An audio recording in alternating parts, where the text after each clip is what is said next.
사도행전 16장 쉽게 읽기입니다. 지난 시간 사도행전 15장에서 예루살렘 종교회의에서 요약한 내용들을 살펴보았습니다.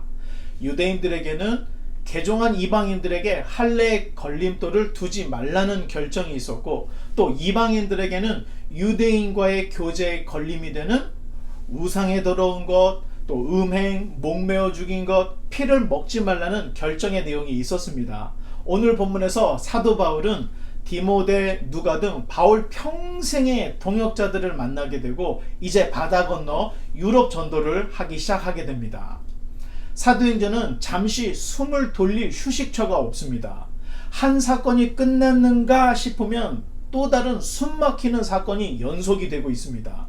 예루살렘 종교회의가 끝나고 안디옥으로 돌아온 바울과 바나바는 1차 선교 여행 때 복음을 전했던 교회들을 다시 방문하기로 합의를 합니다. 그 이유는 유대교에 그렇게 열심이었고 충성스러웠던 바울도 유대인들에 의해 돌에 맞아 죽을 뻔했던 경험이 있었습니다. 그러니 바울이 전한 복음을 듣고 개종한 형제들을 유대인들이 얼마나 괴롭혔겠습니까? 할례의 문제가 일단락이 딱 되자마자 바울은 1차 전도여행 때 개종한 교회들을 다시 방문할 계획을 세웁니다. 이제 36절, 15장 36절을 읽어주시기 바랍니다. 며칠 후에 바울이 바나바더러 말하되 우리가 주의 말씀을 전한 각 성으로 다시 가서 형제들이 어떠한가 방문하자 하고. 아멘. 감사합니다. 1차 선교여행은 성령님께서 가라 해서 갔던 것입니다. 사실 무엇을 어떻게 해야 할지 이 상황을 전혀 모르고 갔기 때문에 1차 전도여행자는 주로 복음의 씨앗을 뿌리는 사역이었다, 이렇게 생각을 하면 됩니다. 바울은 1차 전도여행 때 세운 교회들에 대해 기대 반, 걱정 반이었습니다. 그러니 바울이 바나바에게 교회들을 재방문하자고 먼저 말을 했던 것입니다. 이것이 바울의 제2차 선교 여행의 이유입니다. 이제 37절로 41절의 말씀을 읽어주시기 바랍니다. 바나바는 마가라 하는 요한도 데리고 가고자 하나 바울은 담빌리아에서 자기들을 떠나 함께 일하러 가지 아니한 자를 데리고 가는 것이 옳지 않다 하여 서로 심히 다투어 피차 갈라서니 바나바는 마가를 데리고 배 타고 구브로로 가고 바울은 신라를 택한 후에 형제들에게 주의 은혜의 부탁함을 받고 떠나 수리아와 길리기아로 다니며 교회들을 견고하게 하니라. 아멘. 감사합니다. 2차 선교여행을 앞두고 이 바울과 바나바가 영원히 결별을 하게 됩니다. 원인은 마가 요한 때문이었는데 바울은 마가가 함께 일하러 가지 않은 것을 문제 삼았습니다. 이에 바나바는 어떻게 해서든지 마가 요한을 붙잡으려고 애를 썼습니다. 물론 마가 요한이 바나바의 생질이었기 때문에 일 수도 있겠지만 바나바는 언제나 위로하고 권면하고 다독여주고 또 세워주고 격려하는 제자였기 때문에 꼭 마가 요한이 아니었어도 누구라도 바나바는 데려가려고 했었을 것입니다. 사실 바울 자신도 바나바 덕에 사도의 길을 걷고 있다 해도 과언이 아니었지만 의견이 대립되는 것을 누구도 막을 수가 없었습니다. 그런데 하나님께서는 이 두 성향의 사람을 둘 다 그대로 사용하신다는 것입니다. 그러니 어느 편이 옳다고 말할 수는 없습니다만 전체를 놓고 볼 때 역시 바나바가 옳았던 판단을 했던 것으로 보여집니다. 나중에 마가 요한은 훌륭한 제자가 되어서 마가복음서를 쓰게 됩니다. 바울이 쓴 마지막 편지인 디모데 후서에는 바울이 마가를 간절히 찾는 이야기가 기록이 되어 있습니다. 이미 살펴본 대로 바울도 사역을 하는 중에 도망 나온 노예였던 오네시모를 단칼에 베지 못하고 어떻게 해서든지 붙잡으려고 애쓰던 이런 상황들과 경험들을 가지고 있었습니다. 그러니 바울도 산전수전을 겪으면서 마가 요한을 반대했던 자신의 모습, 어떻게든 세워주려 했던 이 바나바와의 대립을 잊지 못했을 것입니다. 이 사건 이후로 바울과 바나바는 영원히 결별하여서 이 시간 이후로 바나바는 사도행전에 등장을 하지 않게 됩니다. 어쨌든 이 사건으로 마가 요한은 또한 정신을 차리지 않았을까 이렇게 생각합니다. 이처럼 한 사람이 성장하기 위해서는 누군가는 채찍질을 해주는 사람도 필요하고 누군가는 용기를 불어넣어주는 권위자도 필요하다, 이렇게 볼 수가 있는 것입니다. 결국 바나바는 마가 요한을 데리고 바다를 건너 구브로로 갔고, 또 바울은 예루살렘에서 온 신라와 함께 수리아, 길리기아의 교회들을 방문하는 사역을 시작했습니다. 참고로 길리기아는 바울의 고향인 다소가 있는 곳이었고, 또 바나바의 고향은 구브로였습니다. 둘 다 자기 고향 쪽으로 향해 사역을 시작하는 모습을 발견할 수가 있습니다. 이제 사도행전 16장 1절로 3절의 말씀을 읽어주시기 바랍니다. 바울이 더베와 루스드라에도 이름에 거기 디모데라는 제자가 있으니 그 어머니는 믿는 유대 여자요 아버지는 헬라인이라. 디모데는 루스드라와 이고니온에 있는 형제들에게 칭찬받는 자니 바울이 그를 데리고 떠나가고자 할세 그 지역에 있는 유대인으로 말미암아 그를 데려다가 할례를 행하니 이는 그 사람들이 그의 아버지는 헬라인인 줄 다 알미러라. 아멘. 감사합니다. 드디어 바울 일행은 더베와 루스드라 땅에 도착을 합니다. 이 루스드라는 바울이 돌에 맞아 죽을 뻔했던 곳입니다. 그런데 그곳에서 디모데를 다시 만나게 되는 일이 일어납니다. 디모데는 루스드라 그리고 이고니온에서 칭찬을 받는 제자였는데, 바울이 디모데를 선교 여행에 이 여기에서 바로 합류를 시키게 됩니다. 그러기 위해서 먼저 할례를 행했습니다. 성경을 처음부터 보지 않으면 이렇게 오해하기 딱 좋은 부분들이 있습니다. 분명히 사도행전 15장에서 이방인이 개종할 때 할례를 하지 않아도 된다는 결과가 있었는데, 이 할례 문제의 중심에 서 있었던 사도 바울이 직접 디모데를 데려다가 할례를 행하도록 했던 것입니다. 그러나 이때의 할례는 입교나 구원과는 관계없이 복음 사역을 위해 유대인과의 마찰을 최소화하기 위한 조처였다, 이렇게 생각을 하면 쉽게 이해할 수가 있습니다. 그도 그럴 것이 루스드라 사람들이 바울을 돌로 쳐서 죽일 뻔했던 그런 기억들을 생각해 보면 바울이 아주 현명하게 행동을 했구나 생각을 할 수 있는데, 디모데를 보호하는 차원에서 유대인들이 보는 앞에서 디모데를 데려다가 할례를 행했던 것입니다. 디모데의 어머니는 유대인이었고 아버지는 헬라인이었는데 그 사실을 다들 알고 있었다고 합니다. 그런 디모데가 기독교로 개종을 했다 해서 회당에 함부로 드나들거나 하나님 운운하게 되면 유대인들 때문에 디모데는 사역도 하지 못하고 시작도 하지 못하고 위기를, 어려움을 당할 것이 뻔한 상황이었습니다.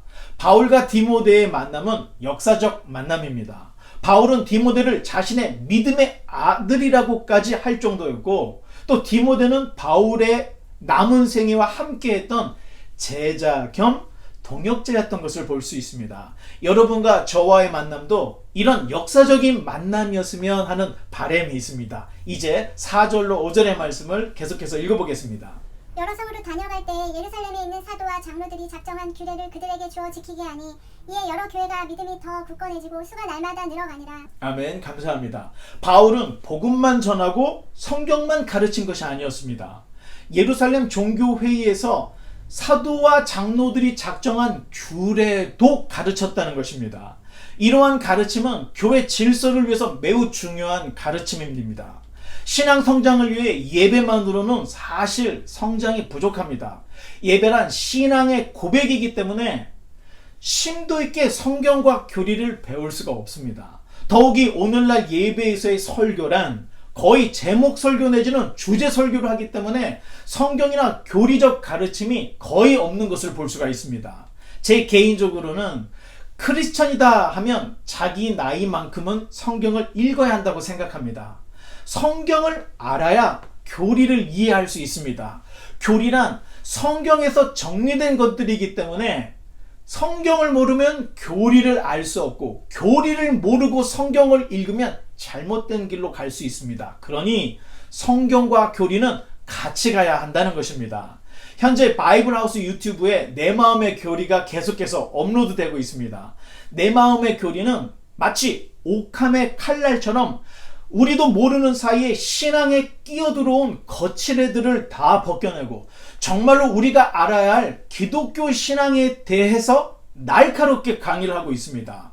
아직도 서론이기는 하지만 곧 웨스트민스터 소교리 문답으로 들어갈 예정입니다. 앞으로 또 하나의 채널을 오픈하려고 하는데 성경 7번 통독 또는 성경 7번 읽기 유튜브를 업로드하려고 하고 있습니다. 성경을 읽는 것도 무작위로 읽는 것이 아닙니다. 일단 7번 정도는 정독을 해야 하기에 이러한 강의를 또 띄우려고 합니다. 그러기 위해서 한 번을 읽어도 10번을 읽는 듯한 이런 성경 통독이 있어야 되는데 바로 이것을 위해서 교회 목회자들이 있는 것입니다.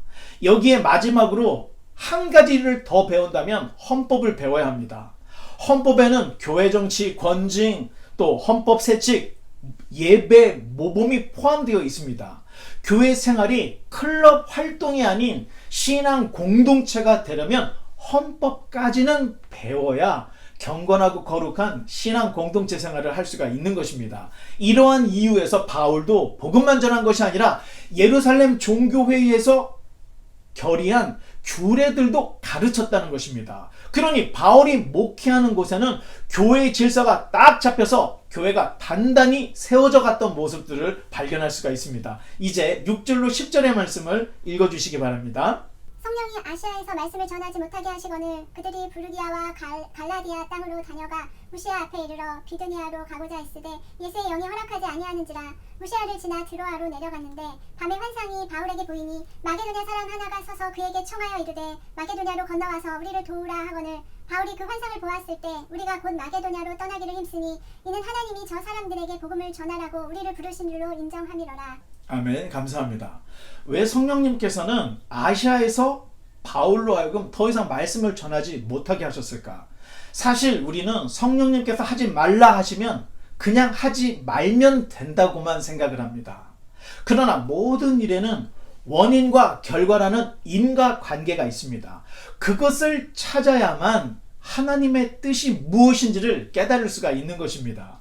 사도행전 16장은 바울의 빌립보 활동에 초점이 딱 맞춰져 있습니다. 그래서 빌립보 전도를 위해서 모든 진행이 굉장히 빠르게 진행을 하고 있는 것을 느낄 수가 있는데 사도행전을 기록한 누가 또한 바울의 빌립보 사건을 상당히 중요하게 여기고 있습니다. 당시 바울의 아시아 선교는 대단히 그리고 상당히 성공적이었습니다. 아시아에서의 바울의 역량은 그 당시 최고조였습니다. 그러나 아시아 전도는 바나바도 구브로로 건너가 아시아 선교를 하고 있었고 이미 바울과 바나바가 세웠던 1차 전도 여행 때 세웠던 교회들이 주변 지역으로 얼마든지 복음을 전할 수 있는 상황이었습니다. 예수님께서 말씀하셨던 예루살렘 온 유대 사마리아 땅끝까지 이르러 내 증인이 되리라 하신 말씀은 예루살렘이 완전히 복음화되고 그 다음에 유대 땅이 복음화되고 그 다음 사마리아가 복음되는 이런 순서가 아니었다는 것을 알아야 합니다. 마치 연못에 돌이 떨어져서 파동이 일듯이 예루살렘에서 시작된 복음의 파동은 땅끝까지 퍼져야 한다는 의미가 담겨져 있습니다. 그러니 아시아 전체가 복음화될 때까지 기다릴 필요가 없었던 것입니다. 바울에게는 유럽 전도의 사명이 그 어떤 것보다도 시급했습니다. 그 사명이 얼마나 중요했던지 마게도냐 사람 하나가 손짓을 하며 우리를 도우라는 환상까지 봤던 이야기를 우리에게 전해주고 있습니다. 바울이 유럽으로 건너가서 세운 빌립보 교회는 앞으로 사도 바울의 사역에 새로운 전기가 됩니다. 이제 11절로 12절의 말씀을 읽어주시기 바랍니다. 우리가 드로아에서 배로 떠나 사모드라게로 직행하여 이튿날 네아폴리로 가고 거기서 빌립보에 이르니 이는 마게도냐 지방의 첫 성이요 또 로마의 식민지라 이 성에서 수일을 유하다가. 아멘. 감사합니다. 11절 처음에 우리가 라는 표현을 주목할 필요가 있습니다. 물론 그 전에도 우리라는 말은 많이 사용되었습니다. 그러나 여기에서 우리라고 하는 이 사도행전에만 나오는 4개의 우리 단락이 있는데 사도행전 16장, 20장, 21장, 28장 이렇게 we 블라블러 섹션이 4개 중에 첫 번째가 오늘 지금 읽은 본문에 나오는 것입니다. 아마도 이 우리라는 표현은 누가가 자신의 경험을 바탕으로 기록한 사역 일지로부터 따온 것이라고 볼 수가 있습니다. 중요한 것은 여기 드로아에서 바울과 누가가 처음으로 만났다는 것을 추측을 할 수가 있습니다. 누가는 누가복음과 사도행전에서 자신의 이름을 1절 쓰지 않고 누가복음과 사도행전을 기록했습니다. 또 요한복음을 쓴 요한도 마찬가지였는데 요한은 자기 자신을 주의 사랑하시는 제자 이렇게 3인칭으로 자기 자신을 숨겨서 묘사를 했습니다. 누가는 자신뿐만 아니라 자신의 형제인 디도의 이름도 전혀 기록을 하지 않고 있는 모습들을 볼 수가 있습니다. 그러나 이 4개의 우리 단락을 통해서 누가가 언제 바울을 만났고 언제부터 바울의 사역에 합류를 했는지 그 단서들을 우리에게 남겨주고 있습니다. 누가는 전직 의사였습니다. 골로새서 4장에 바울은 누가를 사랑받는 의사 누가라고 소개해주고 있습니다. 이런 것들은 성경의 내적 증거라고 하는데 성경에 등장하는 인물, 지명, 사건의 실체들의 내용 내지는 뜻이 성경 안에서 밝혀지는 이러한 것들을 우리가 내적 증거라고 합니다. 이러한 내적 증거에 의해서 누가는 전직 의사였구나 하는 것을 알 수가 있는데 당시 로마 시대 귀족들은 자신들의 노예에게 의술을 가르치고 또 회계학을 가르쳐서 재산과 자기 주치의를 삼았던 이런 문화들을 볼 수가 있습니다. 그렇다면 누가는 어쩌면 노예일 수 있었다고 생각을 합니다. 그런데 바울을 만났을 때의 누가는 자유의 상태였던 것으로 볼 수가 있습니다. 마침 바울에게는 주치의가 딱 필요한 때였습니다. 바울의 열정은 터미네이터보다 더 강력한 최고였지만 상태는 최악이었기 때문에 주치의가 꼭 필요한 시점이었던 것입니다. 바울은 다메섹 사건 이후에 눈의 문제가 아주 심각했던 것을 우리는 추측할 수가 있습니다. 갈라디아서 4장에 보면 바울이 쓴 이 갈라디아서 4장에 너희가 할 수만 있었더라면 너희의 눈이라도 빼어서 나에게 주었으리라 라고 하는 문구가 나옵니다. 그만큼 사도 바울이 눈으로 고통받고 있는 것을 갈라디아 사람들이 알았고 갈라디아 사람들이 할 수만 있으면 자기 눈이라도 빼어서 바울에게 주려고 했던 그 심경을 갈라디아서 4장에 기록을 하고 있습니다. 이뿐만 아니라 고린도전서 16장, 골로새서 4장, 또 데살로니가서 3장, 빌레몬서 등등을 보면 나 바울은 친필로 문안하노니 이런 문구들이 나오는데 편지의 대부분은 누가를 비롯한 대필자들이 바울이 불러주는 것을 대신 받아 적은 것이 분명하고 거의 편지가 마무리되는 그쯤에 바울이 자기가 친필로 나 바울은 친필로 문안하노니 눈에 문제가 있었다는 증거들을 우리는 이런 것들을 통해서 알 수가 있습니다. 그런 바울에게 전직 의사였던 누가와의 만남은 역사적인 만남이었던 것입니다. 바울과 누가가 쓴 신약 성경의 편지가 무려 15권이었습니다. 신약 성경이 27권이다 할 때 15권이라고 하면 55%가 넘습니다. 또 이 페이지 분량으로 따져보면 이 바울과 누가가 쓴 편지가 신약 성경의 51%가 넘습니다. 그러니 이 둘의 만남은 역사적인 만남이었다 이렇게 말할 수가 있는 것입니다. 바울 일행은 이제 드로아에서 배를 타고 사모드레게아로 가서 네아폴리를 지나 이 네아폴리는 오늘날의 나폴리를 의미합니다. 그리고 이 네아폴리를 지나서 마케도냐의 첫 성 빌립보에 도착을 하는데 첫 성이라는 것은 그중 가장 큰 성, 으뜸이 되는 성 이런 뜻을 가지고 있습니다. 당시 수도는 데살로니가였지만 그 이전까지는 빌립보가 마케도냐의 수도였습니다. 역사적으로 빌립보는 알렉산더 대왕의 아버지인 필리포스 2세가 세운 도시였습니다. 그리고 로마 시대에는 시저를 암살했던 브루투스와 또 케이시우스에게 복수를 하려고 했던 안토니우스, 옥타비우누스가 이곳 빌립보 평야에서 일전을 벌였습니다. 이 전쟁에서 승리한 안토니우스와 옥타비우누스는 퇴역하기를 원하는 군인들을 이곳에 빌립보에 정착을 시켰고 세금을 감면해 주었습니다. 그래서 빌립보를 로마의 식민지였다. 이 역사적인 배경을 이 짤막한 문장으로 표현을 하고 있는 것입니다. 이제 13절로 15절의 말씀을 읽어주시기 바랍니다. 안식일에 우리가 기도할 곳이 있을까 하여 문 밖 강가에 나가 거기 앉아서 모인 여자들에게 말하는데 두아디라시에 있는 자세곡간 장사로서 하나님을 섬기는 르디아라 하는 한 여자가 말을 듣고 있을 때 주께서 그 마음을 열어 바울의 말을 따르게 하신지라. 그와 그 집이 다 세례를 받고 우리에게 청하여 이르되 만일 나를 주 믿는 자로 알거든 내 집에 들어와 유하라 하고 강권하여 머물게 하니라. 아멘. 감사합니다. 드디어 안식일이 되자 바울 일행은 기도할 곳을 찾았습니다. 보통 때 같으면 회당을 찾았을 법한데 이곳에는 빌립보에는 회당이 없었습니다.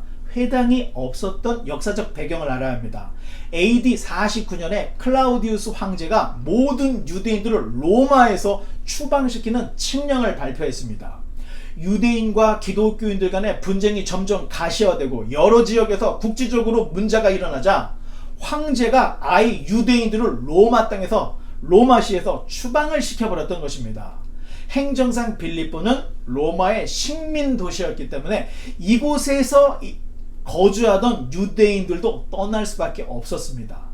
그래서 회당이 없었던 곳으로 볼 수가 있습니다. 당연히 바울은 로마의 시민권자였기 때문에 비록 태생이 유대인이었을지라도 빌립보에 들어가는 데 문제가 없고 그곳에서 사역이 가능했던 것입니다. 그러니 성령님께서는 바울을 빨리 마케도냐로 건너가게, 유럽으로 건너가게 하려고 했던 것입니다. 공식적으로 빌립보는 바울을 괴롭히던 유대인들이 없던 도시였고 또 공식적으로 로마의 이 주요 도시에서 로마인들에게 복음을 증거할 수 있는 기회가 되었기 때문에 그렇습니다. 회당이 없다 보니 기도할 곳을 찾던 바울 일행은 강가에 앉아있던 여자들을 만나게 되는데 그곳에 두아디라 출신의 옷감 장사 루디아를 만나게 됩니다. 참 놀라운 것은 주께서 루디아의 마음을 열어 바울이 전하는 복음을 듣게 하셨다는 것입니다. 이것이 성령의 능력입니다. 들리지 않던 말씀이 들려져야 하는데 성령께서는 들리지 않던 말씀을 들을 수 있도록 도와주시는 분입니다. 하나님께서 마치 하나님을 경외하고 구제와 기도하던 로마의 백부장 고넬료에게 베드로를 딱 만나게 하시듯이 빌립보에서는 하나님을 잘 섬기고 있던 루디아에게 바로 바울을 붙여서 만나게 하시는 일이 있었다는 것입니다. 사실 바울이 루디아를 만나지 못했더라면 이 빌립보 교회를 개척하기가 상당히 어려웠을 것입니다. 더욱이 빌립보 교회는 사도 바울의 후원 교회였습니다. 루디아는 당시에 굉장히 고가품이었던 자주색 원단 사업가였습니다. 오늘날에도 이 염료 사업은 하이테크 산업에 속합니다. 특히 자주색 옷감은 빨갛다 못해서 자줏빛이 나는 왕과 귀족들이 즐겨 입는 옷의 옷감이었습니다. 당시 자주색 염색을 위해서 천연 연료로 달팽이같이 생긴 소라고동 꽁무니의 창자에서 이 천연 물감 원료를 채취했는데 자주색 옷 한 벌, 이 한 벌을 만들기 위해서 소라고동 8,000마리가 필요했다고 합니다. 이 소라고동 채취가 페니키아에서 가장 활발했습니다. 성경에는 페니키아를 베니게라고 기록을 하고 있는데 페니키아라는 말 자체가 페니크, 소라고동을 뜻하고 이아는 땅이란 뜻입니다. 페니키아라는 말은 소라고등의 땅 이런 뜻을 가지고 있습니다. 참고로 성경의 지명 중에 이하로 끝나는 말들은 무엇의 땅 이렇게 생각을 하시면 됩니다. 두아디라, 갈라디아, 사마리아. 사마리아는 사마리아인들의 땅 이런 뜻을 가지고 있습니다. 고고학적으로도 페니키아의 해변을 가서 조금만 파보면 소라고동 껍데기가 한가득 묻혀있는 것을 볼 수가 있는데 하나같이 전부 이 꽁무니가 깨진 채로 즐비하게 발견이 된다고 합니다. 이러한 염료 사업은 페니키아뿐만 아니라 버가모, 서머나 등 에게 해변 지역에서 계속해서 생산되고 있었던 것을 우리는 볼 수가 있습니다. 그러니 자색 옷감 사업의 규모가 당시에 얼마나 대단했었는지를 알 수가 있습니다. 한마디로 루디아는 상당히 부유한 사람이었고 바울의 사역을 서포트하기에 부족함이 없는 사람이었다 이렇게 볼 수가 있습니다. 오늘은 설명이 많아서 여기까지만 하겠습니다. 오늘 가톡 시간에 그리스도인의 만남이라는 주제로 함께 대화를 해주시기 바랍니다. 이제 말씀의 결론을 맺겠습니다. 사회적 생활을 하는 우리에게는 어디에서 누구를 만나느냐 이것이 굉장히 중요합니다. 내가 만나는 그 사람 때문에 내 인생의 길이 바뀔 수 있기 때문에 그렇다는 것입니다. 사도행전에 사도 바울, 베드로가 만나는 이 수많은 사람들이 어떠한 만남을 통해서 그들의 인생이 역전이 되고 바뀌는 모습을 발견할 수 있습니다. 사도 바울은 오늘 루스드라에서 평생 함께할 디모데를 만났고, 드로아에서는 주치의였던 누가를 만났습니다. 그리고 유럽으로 건너가 빌립보에서는 루디아를 만났습니다. 하나님께서 분명히 디모데도 누가도 루디아도 다 만나게 하셨다, 이렇게 볼 수 있습니다. 바울을 만난 것은 디모데, 누가, 루디아의 복인 동시에 디모데와 누가와 루디아를 만난 것은 또한 바울의 복이었습니다. 이처럼 이들의 만남은 서로에게 복이 되었는데 저와 여러분의 만남도 서로에게 복이 되어야 합니다. 그러니 시편의 문을 여는 시편 1편에 복 있는 사람은 악인들의 꾀를 따르지 아니하며 죄인들의 길에 서지 아니하며 오만한 자들의 자리에 앉지 않는다고 선언을 하고 있습니다. 악인들, 죄인들, 오만한 자, 이런 자를 만나지 않는 것이 복이라고 이야기를 하고 있는 것입니다. 여러분, 어디에서 누구를 만나고 계신지 한번 내 자신을, 내 주변 환경을 돌아보시기 바랍니다. 특히 기독교인에게 있어서는 만남이라는 것이 굉장히 중요합니다. 이 만남을 통해서 사역이 바뀔 수 있고, 만남을 통해서 우리의 인생이 길이 바뀔 수 있기 때문에 만남이라는 것은 이렇게 소중하고 중요한 것입니다.